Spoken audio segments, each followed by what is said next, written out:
Welcome to The Good Work, a podcast and video series that follows The Event Company, an event design company that specializes in corporate, nonprofit, and social events. Our passion lies in creating one-of-a-kind events that share the good work of organizations we are fortunate to collaborate with. Tune in for conversations with leaders of these great groups, our best advice for your next event, and some behind-the-scenes moments. Now, let us show you the good work.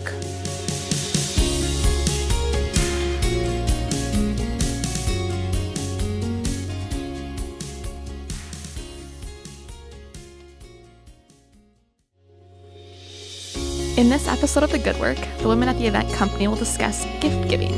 We view guest experience as the most important aspect of an event, and providing a gift is a great way to excite guests and make them feel welcome. We will cover it all, from what to include and some of our most unique gifts. Please welcome to today's podcast, Addie and Callie.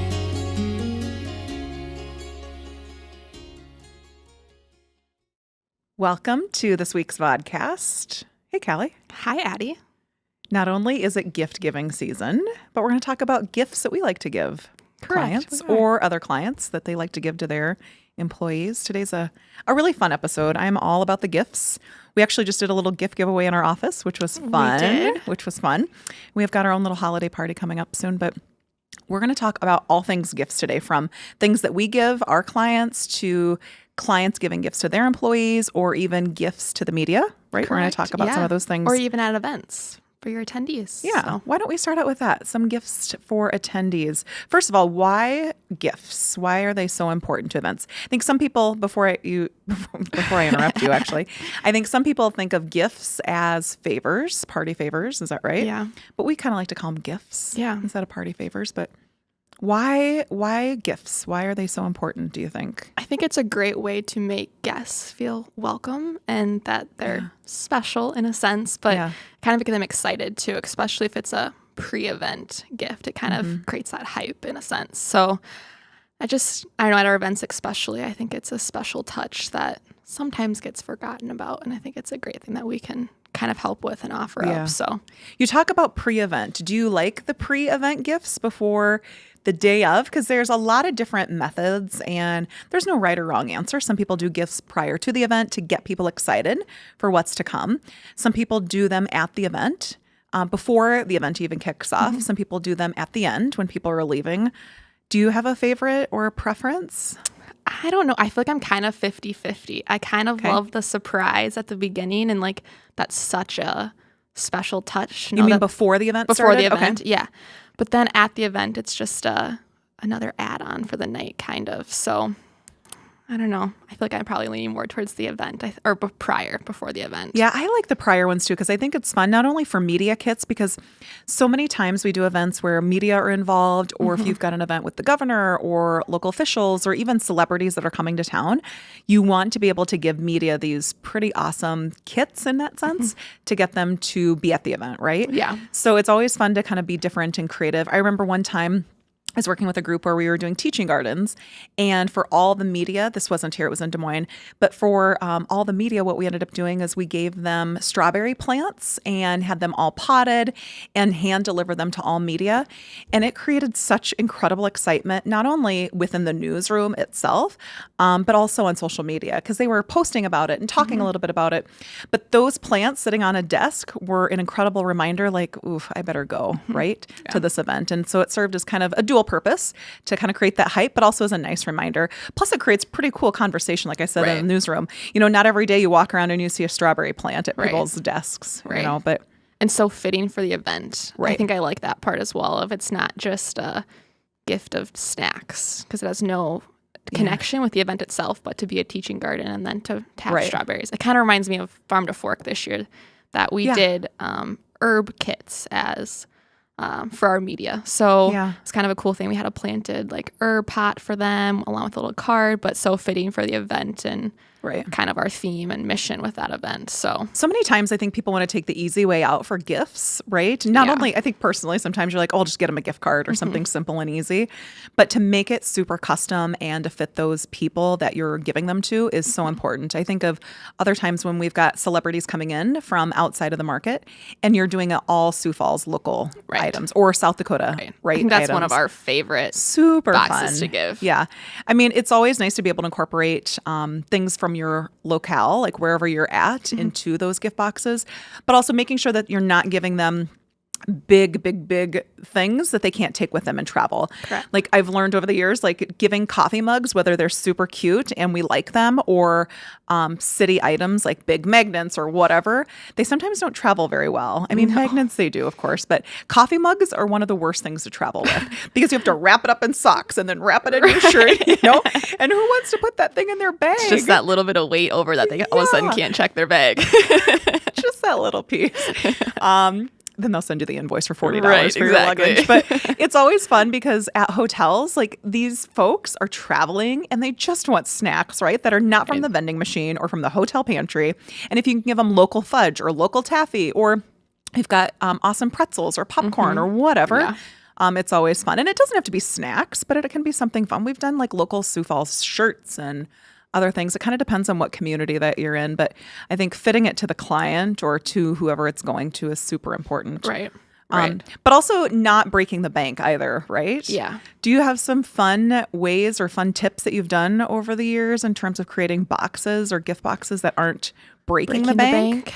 Well, I think a lot of the times the big cost you're going to come across is the box itself. Yeah. Isn't that strange? Yeah, it is kind of. So, but you also want a quality box. Nothing's worse than you try to put something heavy in and it just like explodes right from underneath you. Yeah. So I think we've kind of found some sites that work for us or for boxes that are a little bit more heavy duty. Like it's worth that little bit of extra cost, or those especially lids. Transporting. Yeah. We just came across a company that has these lids that pre-assembled for you, and they're kind of got a hard top, so you can actually put some really cool stickers and stuff on them recently. So I wish we could take people into our storage room right now to show them the boxes, 2 boxes that we have of fluff, like paper. I don't think anyone wants to see our storage room. Paper filler, my gosh. So this paper filler that we like to purchase, and it's super cost effective for our clients as well. I can't remember, it's like $97 or $107 a box or whatever the cost is. But we have this company that we work with for this paper filler. But the biggest quantity that it comes in, or most cost effective anyway, is a 40-pound box, right? So you're thinking 40 pounds, that's not too bad, right? It's just going to be this little box that just is going to be heavy. And it's crinkle paper, right? So they just compress it into these little boxes. Heck no. These boxes come up to past my chest area. Oh, yeah. They're almost so to your shoulders. So tall. And it's literally compressed and packed with filler. Let me tell you, 40 pounds of filler is enough, right? For most events, it's plenty. But it also depends on what you're filling or how big your boxes are. You know, we've had some events just recently where you're thinking 40 pounds of filler, no problem, will be fine, and we run out. You know, so 40 pounds of filler goes a long way. But just be prepared for when that filler comes of how big the box is, because you may need a separate storage room to haul it in. We did an event this summer. I don't know if you remember, it was in the end of May, beginning of June, with Sioux Falls Tower and Communications. Yeah. Do you remember that event? Like those media kits? Yeah. They were gifts to the media, which were super fun. But it was so unique because it wasn't like a koozie or tchotchke or any treats or anything like that. It was an invitation to actually climb one of their towers. Yeah. How cool is that? It was so cool. It was a really nice, beautifully presented box. And in that had just the invitation for the media to attend. And they had their own private climb. And it was awesome because some of the media took advantage of it. Yeah, took advantage of it. Some awesome stories. So yeah, that was a cool one for sure. What else are some of your favorite boxes that we've done over the years? Maybe not necessarily for media, but maybe for guests. Yeah. Well, we just did one this fall that the company has their own food products as well. So we incorporated a little bit of their food products along with, and their health and wellness group. So we incorporated a couple things that fit along with their diet plan, just to keep along with for those attendees who are following that track. So that was kind of a fun box that had custom stickers. Yeah. There were custom note cards, right, inside of that one as well. And I think that's one of our most important parts of the box itself is to always have a handwritten card in the box. Yeah, I am glad that you talk about that because handwritten cards, I think, I don't know, some people think that they are very passé and why do them? But for us, we handwrite cards. Would you say weekly? Almost daily. Almost.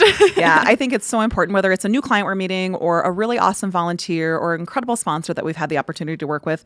Those handwritten cards are so important. And I feel like it adds such a special uniqueness to that box that these people took time to handwrite a thank you card to me, whether it's a guest or whether it's media or whether it's special speakers, whatever it happens to be. I think the handwritten cards go a long way. And I'll tell you, we just finished up an event actually just a couple weeks ago with 65 vendors, right? Yep. And the president of that company, the executive director, it was a typed note, but he hand wrote his signature and then little messages on the boxes, which I think, or on the letters, which I think is so important to do.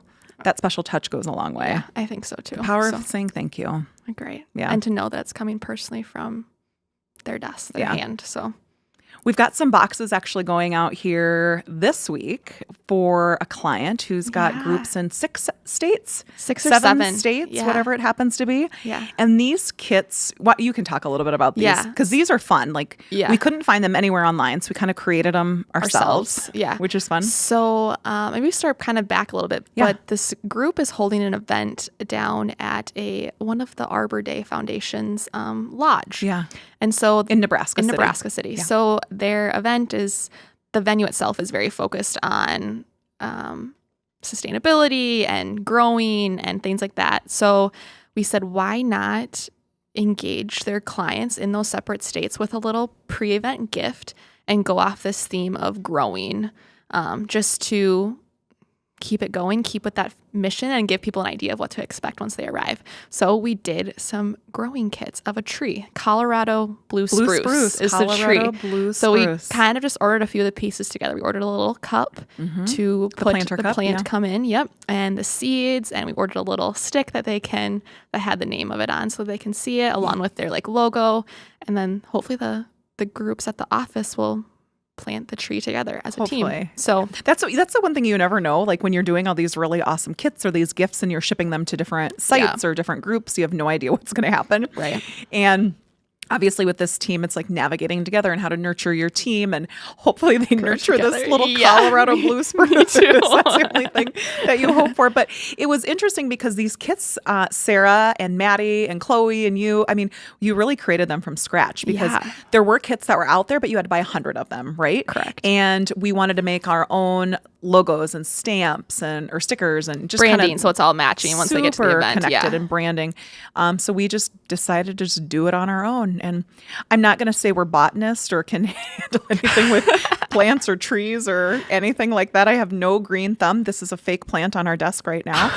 Like just still the secret. I'm just kidding. So I think it's awesome. I think they're fun. And we've done different things with that group before in the past. Like before their event, we sent these treat kits out to each of them because they were traveling from all these different states into Sioux Falls. And we kind of created these like navigation treats and snacks and journals and to kind of go along with that theme. And our intention, and I think our client's intention, was to have those snacks be for the trip down to South Dakota or to South Dakota, but they ended up eating them that day or a couple of days after, which is just fine. Just happens. I mean, beef jerky's beef jerky. You can eat it whenever you want. But it's kind of creating that fun conversation. I think that's what a lot of these gifts are, is just creating conversation in a different way, whether it's at the event or post. Farm to Fork, I know you talked a little bit about this one, but that event has such incredible social media following post-event. So guests don't get their gift boxes or bags until the end of the event. And this last year we did cutting boards and cheese knife sets. It was beautiful, like a slate cutting board for a charcuterie board. And people were just blown away at the event just to see what it was like. And that's the fun part, because it's creating that fun conversation there. But then they're posting pictures on social media post-event, whether it's food bloggers or industry-specific people or community leaders.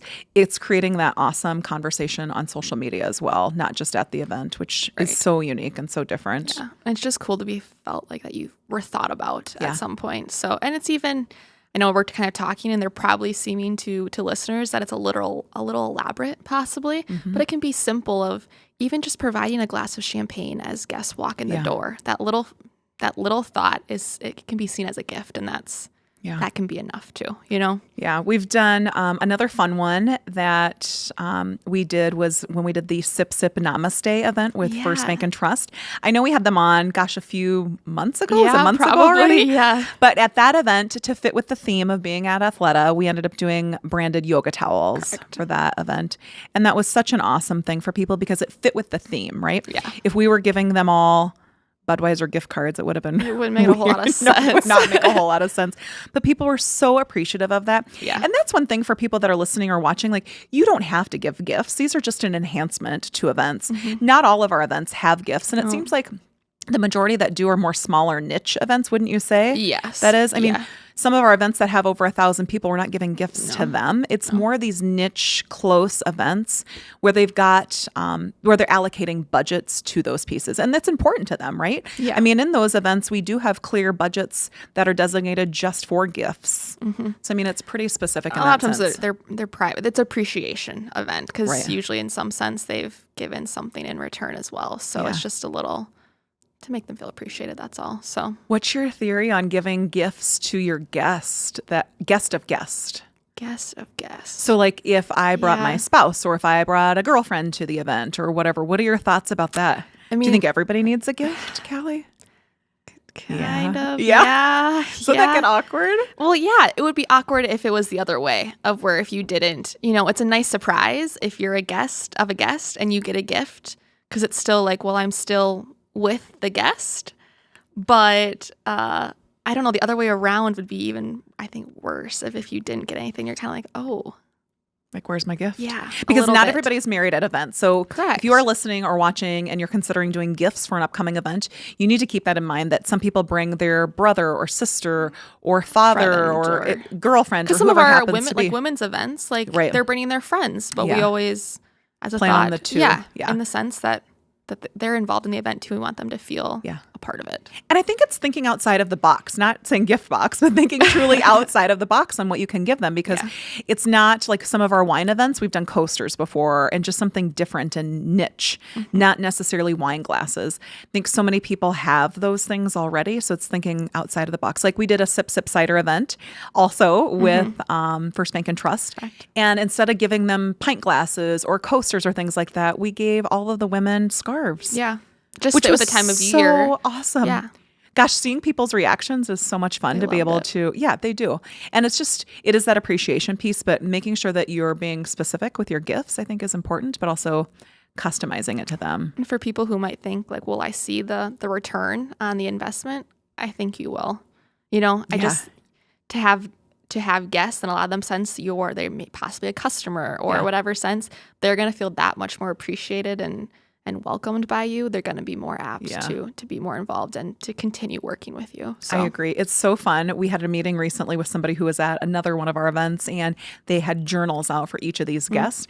And we were in a meeting, and she pulled it out. She pulled out that journal, and I'm like, Callie, look.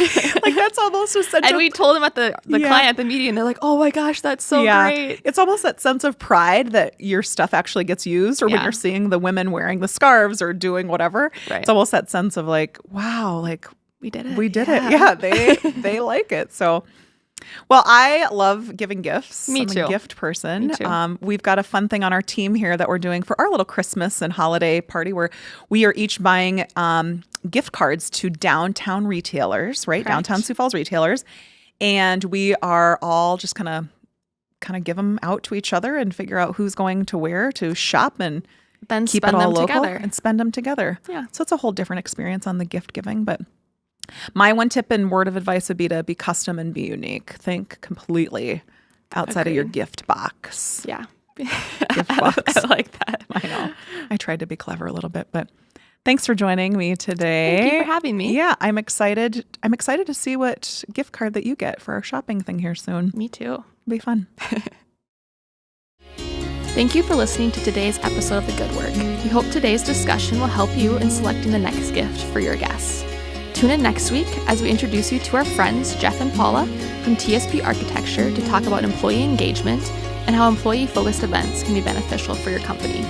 Don't forget to subscribe to The Good Work on YouTube and iTunes, and follow the event company on social media to stay up to date on the good work we are part of each day.